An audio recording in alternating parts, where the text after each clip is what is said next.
There's a lot of hype about the 2014 general elections. The two prime ministerial candidates would be Narendra Modi from the BJP and Rahul Gandhi from the Congress. So, hi Ragini. Who do you think will be the prime minister in 2014 general elections? I don't know, not exactly, but I definitely think it should be Narendra Modi. And why do you think so? Any specific reasons? Yeah, looking at Gujarat, like if you forget the Godhra riots, if you look at Gujarat as a whole, it's really improved, and the development there and the infrastructure, the way he has changed everything is commendable. So yeah, I would definitely. Narendra Modi or Rahul Gandhi? I guess Rahul Gandhi. And why do you think so?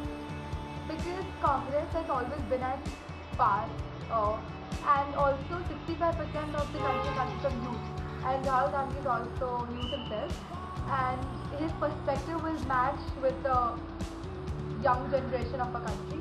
So yeah, I think Narendra Modi or Rahul Gandhi? Narendra Modi. And why do you think so?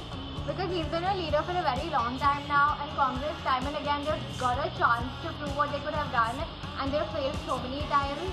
Say, looking at the condition of India in the past so many years, so I think Narendra Modi should be given a chance since he's done so much development to Gujarat and he's been chosen the leader for the third time. I think he can be a better prime minister.